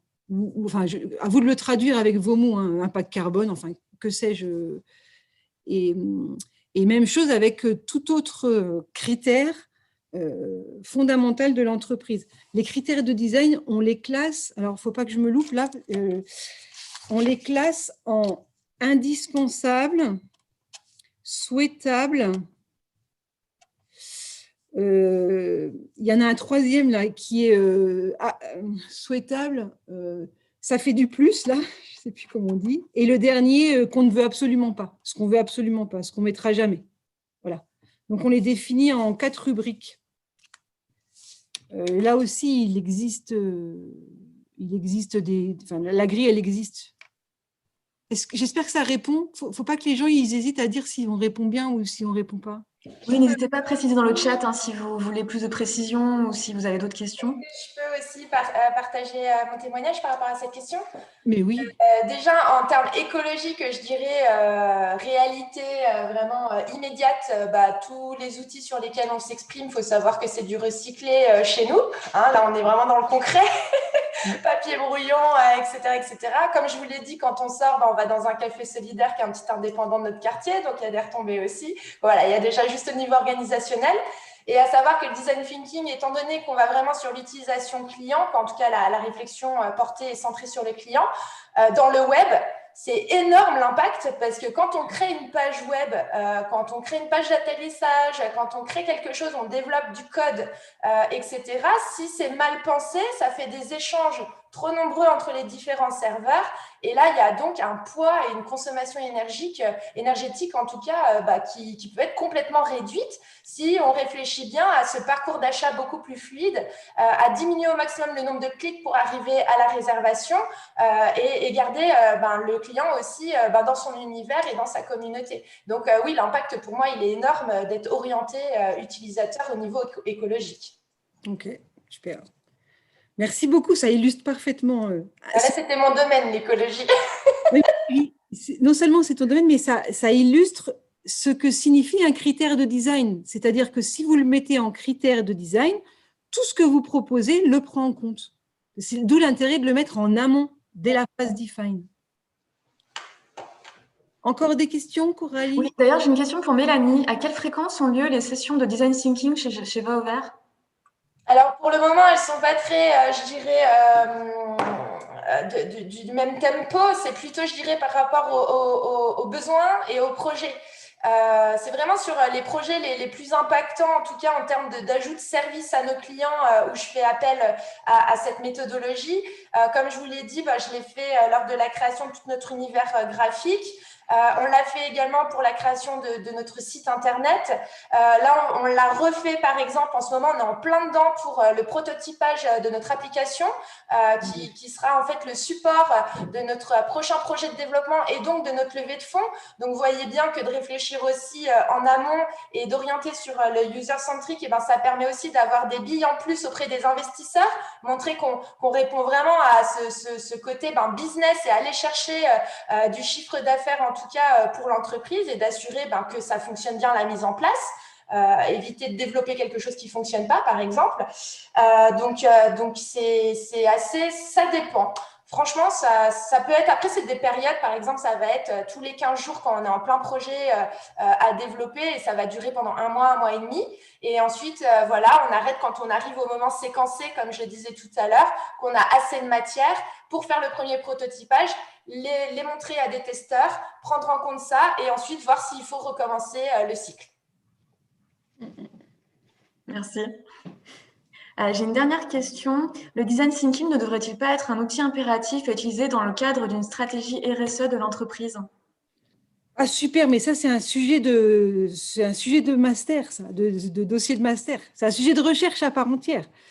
C'est une très bonne question. Alors, moi, j'ai un point de vue par rapport à ça, c'est-à-dire que je ne considère pas que les outils doivent être imposés. Voilà. Les outils et les démarches, pour moi, ce n'est pas des éléments normatifs. Chacun doit être libre de choisir ce qu'il entend dans sa démarche, que ce soit d'innovation ou de management. Et donc, je ne conçois pas qu'on puisse imposer un type d'outil ou un type de démarche. Par contre, je reformulerai la question d'un point de vue recherche sur en quoi le design thinking apporterait beaucoup aux réflexions dans le cadre d'une mise en œuvre de stratégie RSE en entreprise. Ça pourrait vraiment, voilà, ça fait vraiment sens. Voilà comment je répondrai à la question. Je sais que je réponds un peu à côté. Hein. Merci. Alors là, par contre, je vais te poser des questions qu'on a vues en amont de l'événement. C'était par rapport entre le design thinking et le mind mapping. Ah oui, alors le mind mapping, pardon, bah oui, je voulais y répondre. Le mind mapping, c'est un outil de brainstorming. Mais c'est un outil visuel, en fait. C'est une technique de brainstorming. Ça a été inventé par Tony Buzan, B-U-Z-A-N. Vous avez une vidéo sur Internet qui vous explique. C'est en français, le mind mapping, c'est ce qu'on appelle les cartes cognitives ou les cartes mentales. Les enfants à l'école, ils l'utilisent, les maîtresses, elles utilisent beaucoup les cartes mentales pour travailler avec les enfants, pour la représentation de ce qu'ils pensent. Donc, sur plein de sujets. Et donc, le mind map, c'est un outil, simplement un outil de brainstorming. Merci. Et j'avais une autre question de ce type-là, c'était la différence entre le design thinking et des approches transverses du mode projet agile. Alors, la gestion de projet, c'est vraiment une discipline qui vise à définir des règles de gestion d'un projet, je répète, mais c'est vraiment ça. Donc, il y a des techniques qui sont planification, enfin, il y a des éléments clés de la gestion de projet. Le design thinking peut tout à fait s'inclure dans une dimension projet. Ce que dit Mélanie, en fait, hein, elle l'utilise, elle, sous format projet, pas de manière linéaire et régulière, mais sous forme de projet. Mais ce n'est pas pour autant une démarche de gestion de projet. Les méthodes agiles, alors moi je ne suis pas une pro de la méthode, enfin, je veux dire, vous ne m'avez pas demandé de faire un webinaire sur la méthode agile, mais la méthode agile, c'est de dire qu'il faut rendre la gestion de projet planificatrice, cycle en V classique, traditionnel, beaucoup plus agile, beaucoup plus facile. Et pour ça, ils intègrent des éléments qu'on peut retrouver aussi dans la démarche de design thinking. Comment vous dire? La démarche de design thinking, c'est un mode de pensée, un mode de travail qui met l'utilisateur au centre des préoccupations. Donc, c'est une adaptation permanente à ce qui se passe. Si j'applique ça à la gestion de projet, Ce principe-là, hein, pas les 3 phases du design thinking telles qu'on les a définies, mais ce principe d'adaptation en permanence, j'ai un projet agile. Voilà. C'est ce que derrière tout ça, mais c'est pareil, le lean management. Le lean management, in English, de lean management, c'est une technique de management des équipes et des entreprises qui permet une adaptation instantanée. Ça va? Bon, j'espère que je réponds. C'est une question difficile aussi. Non, mais merci pour ta réponse. Et là, on n'a plus de questions. Donc, en plus, on est vraiment en timing parfait. Il est midi tout. Regardez ça. Merci beaucoup. Là, je regardais dans le chat, il y a vraiment des retours très positifs, donc on est content que ça vous plaise. On espère que vous pourrez l'appliquer au quotidien. Donc, soit continuer à l'appliquer, ou en tout cas, voilà, l'appliquer. Merci beaucoup à vous deux pour vos exemples concrets, vos témoignages et toutes ces précisions. C'est beaucoup plus clair, je pense, pour nous tous. Ça a permis un peu de dédramatiser tout ça. Ou pour certains, peut-être comprendre, se rendre compte finalement qu'ils le faisaient, mais voilà, qu'ils ne mettaient pas de nom dessus. Et surtout rappeler que ce qui est très, très important, et ça, c'est le message qu'on transmet dans ces webinaires sur le thème pour son design, c'est vraiment que c'est l'expérience utilisateur qui compte. C'est vraiment bien repositionner l'utilisateur dans tout ce qui est conception de produits et services. C'est vraiment la base, donc pas l'oublier. Donc là, voilà, on l'a bien appuyé avec le design thinking. Et je vais également vous repartager, alors on vous avait montré tout à l'heure, il faut juste que je retrouve mon slide, les prochains événements que l'on va organiser. Donc en tout cas, voilà, nous, on a 2 événements au mois de juin. Donc on a une prochaine masterclass d'entrepreneuriat sur des solutions pour éviter la rupture de trésorerie de votre entreprise. Donc c'est un sujet forcément un peu moins fun, mais voilà, en tout cas, c'est quelque chose qui est important. Fondamental. Voilà, mais fondamental. Voilà, et c'est important. Voilà, nous c'est aussi pour vous montrer des solutions possibles pour voilà ces thématiques-là. Également, on a un événement French Tech Central sur découvrir les bons réflexes concernant la propriété intellectuelle et l'accompagnement avec l'INPI. Donc voilà, c'est des sujets vraiment essentiels pour votre entreprise. Donc c'est pas encore en ligne, ça va bientôt arriver. Donc voilà, suivez bien nos réseaux sociaux. On est présent sur Facebook, LinkedIn et Twitter. Et également, n'hésitez pas à vous inscrire à notre newsletter, comme ça pour avoir tous les éléments. Et voilà, on vous souhaite une bonne fin de matinée et on vous donne rendez-vous pour nos prochains webinaires. Et on espère que ça vous a plu. Merci beaucoup. Merci. Merci beaucoup. Au revoir. Merci à tous.